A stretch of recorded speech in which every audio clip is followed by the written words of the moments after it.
పూర్వక కృతజ్ఞతలు తెలియజేసుకుంటున్నాను.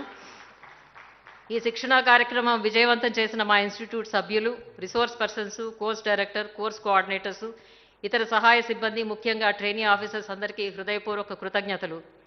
ఆఖరుగా ప్రజాకవి అందశ్రీ గారిని గుర్తుకు తెచ్చుకుంటూ, సుఖశాంతుల తెలంగాణ సుభిక్షంగా ఉండాలి, ప్రతిదినమది తెలంగాణ ప్రజల కలలు పండాలి.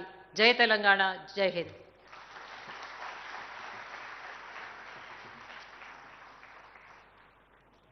Thank you madam. మీ ప్రతి మాటని మనసులో ఉంచుకొని ఫీల్డ్లో ఖచ్చితంగా వాటిని ఇంప్లిమెంటేషన్లో పెడతామని మాటిస్తున్నాం. పాలసీ అనేది ఫైళ్లల్లో కాదు, ప్రజల జీవితాల్లో కనిపించినప్పుడే విజయవంతం అవుతుందని మనకు నిదర్శనంగా నిలుస్తున్న నాయకుడు రేవంత్ రెడ్డి గారు.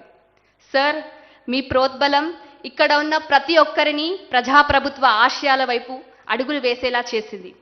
మీ నిర్ణయం ఒక పారిశుద్ధ కార్మికురాలి కుమారుడు మురళి మద్దినేనిని ఒక డెప్యూటీ కలెక్టర్లా చేసింది.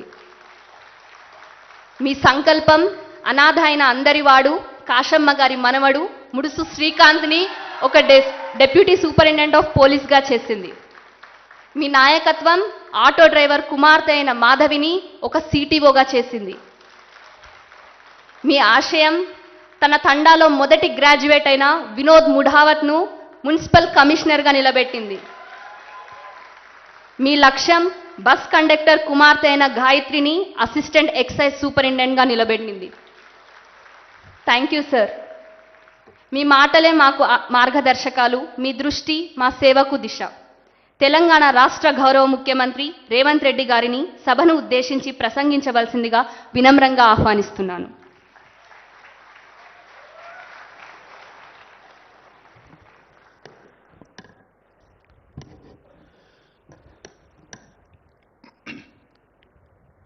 MCHRD,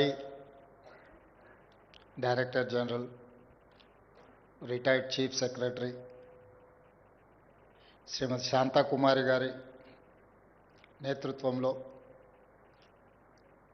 గ్రూప్ 1, గ్రూప్ 2 అధికారుల శిక్షణ కార్యక్రమాన్ని నిర్వహించి, ఈ కార్యక్రమంలో నాతో పాటు తెలంగాణ రాష్ట్ర ప్రభుత్వ సలహాదారులు వేం నరేందర్ రెడ్డి గారిని ఆహ్వానించి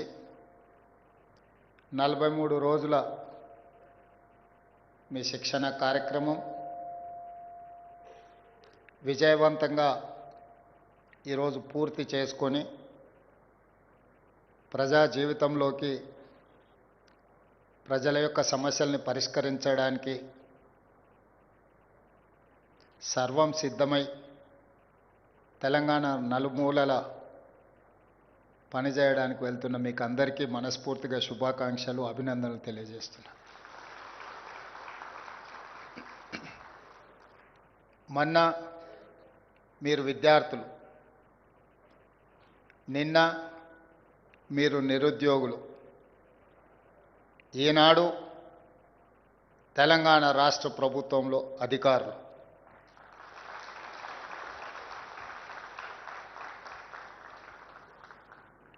ఈ ప్రభుత్వం యొక్క ప్రతినిధులుగా ప్రజాపాలనను 4 కోట్ల తెలంగాణ ప్రజలకు అందించడానికి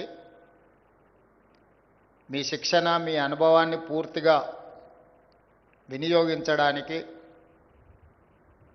ఈనాడు మీరందరూ సంసిద్ధులై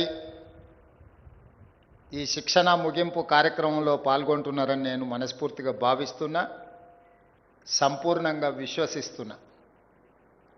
మీకు అందరికీ తెలుసు, ఈ ప్రాంతము, ఈ భూమి, ఈ ప్రజల యొక్క నైజం. ఇక్కడి ప్రజలు ఆకలినైనా సహిస్తారు కానీ అవమానాన్ని సహించరు. ఈ ప్రాంత ప్రజలు సహనంతో ఉండొచ్చు కానీ ఆధిపత్యాన్ని స్వీకరించరు. ఇది కొన్ని దశాబ్దాలుగా రాచరికం నుంచి ప్రజాస్వామ్యం వరకు ఈ ప్రాంత ప్రజలు, ఈ ప్రాంతం యొక్క విద్యార్థులు తండాలలో, గూడాలలో, మారుమూల పల్లెల్లోనే కాదు, ఉస్మానియా, కాకతీయ యూనివర్సిటీల నేపథ్యాన్ని మీరు అందరు చూసిండ్రు. మీరు అనుకోవచ్చు, చాలామంది భావించవచ్చు, పాలకులకు వ్యతిరేకంగా కొట్లాడే వాళ్ళు శ్రీమంతులై ఉంటారు, అధికారాన్ని ఆకాంక్షించి తిరుగుబాటు చేస్తూ ఉంటారని. అది నిజం కాదు. రామ్జీ గోండ్ కొమరం భీం ఏ రాజ్యాలో ఏ మనులు మాణిక్యాల కోసమో కొట్లాడలే. ఆదివాసీల జీవితాలలో వెలుగు కోసం ఆనాడు వాళ్ళ మీద ఆధిపత్యం చెలాయిస్తుంటే వాళ్ళు తిరుగుబాటు చేశారు. అంతకంటే వెనక్కి వెళ్తే కాకతీయ సామ్రాజ్యం మీద తిరుగుబాటు చేసిన, తలెత్తి నిలబడి కొట్లాడిన సమ్మక్క సారలమ్మ జంపన్న గురించి నేను మీకు చెప్పాల్సిన అవసరం లేదు. ఈనాడు జనంలో నుంచి వచ్చిన వనదేవతలుగా ఈరోజు గౌరవించబడుతున్నారు సమ్మక్క సారలమ్మ. అంటే ఆనాడు కాకతీయ సామ్రాజ్యం చక్రవర్తులు వాళ్ళ మీద చెలాయించాలనుకున్న ఆధిపత్యానికి ఎదురొడ్డి నిలబడ్డానికే ఈనాడు వాళ్ళు వనదేవతలై మనం ప్రత్యక్షంగా వాళ్ళని కొలుస్తున్నాం. అదే కాదు, 220 సంవత్సరాల సుదీర్ఘమైన పరిపాలన అందించిన నిజాం రాజులు, నిజాం ప్రభువుల మీద కూడా ఈ ప్రాంత ప్రజలు తిరుగుబాటు చేయడం, తిరుగుబాటులో కీలక భూమిక పోషించిన ప్రాంతాల నుంచి మీరు పుట్టి పెరిగి ఈరోజు గ్రూప్ 1 అధికారులుగా మారడం, ఈ ప్రాంతం చేసిన సాయుధ రైతాంగ పోరాట స్ఫూర్తి మీకు అందరికీ తెలుసు.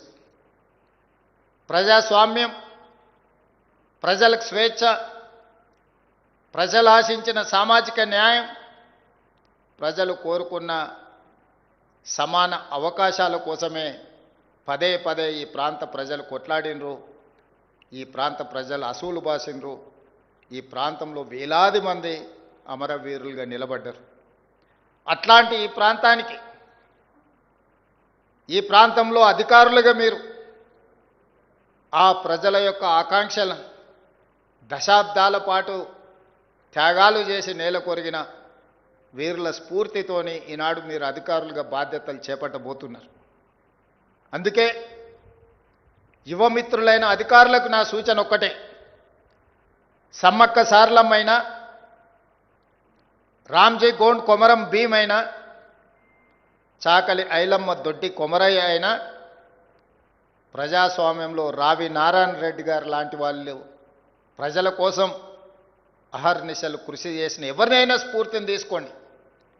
రావి నారాయణ రెడ్డి గారు మొట్టమొదటి భారతదేశంలో జరిగిన పార్లమెంట్ ఎన్నికల్లో దేశంలోనే అత్యధిక మెజారిటీ, మొట్టమొదటి ప్రధానమంత్రి పండిత్ జవహర్లాల్ నెహ్రూ కంటే కూడా అత్యధిక ఓట్లు సాధించిన పార్లమెంట్ సభ్యుడిగా దేశ చరిత్ర పుటలలో ఘనకీర్తి సాధించిన బిడ్డ కూడా తెలంగాణ నుంచే.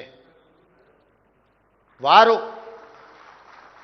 ఈరోజున్న పార్లమెంట్ భవనాన్ని అత్యధిక మెజారిటీతో గెలిచిన రావి నారాయణ రెడ్డి గారి చేత పండిత్ జవహర్లాల్ నెహ్రూ గారు ప్రారంభించేపించారు. ఇది చాలామందికి తెలియని సత్యం. అంత గొప్ప కార్యక్రమమే కాదు,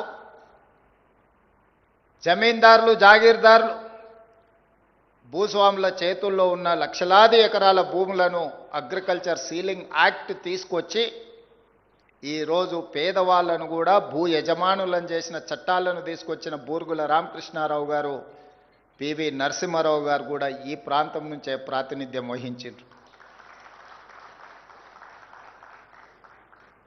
అధికారులుగా ఎస్ఆర్ శంకరన్ గురించి నేను మీకు చెప్పాల్సిన అవసరం లేదు.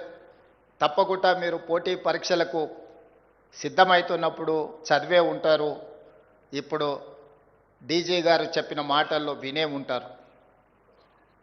ఇంతమంది స్ఫూర్తితోటి మీ జీవిత ఆశయంగా, జీవితంలో ఒక లక్ష్యంగా పెట్టుకొని ప్రభుత్వం నిర్వహించిన పోటీ పరీక్షలలో గ్రూప్ 1, గ్రూప్ 2 అధికారులుగా దాదాపుగా 6 లక్షల మంది, 3 లక్షలు గ్రూప్ 1కి, 3 లక్షలకు పైగా గ్రూప్ 2కి పోటీ పడితే అందులో గ్రూప్ 1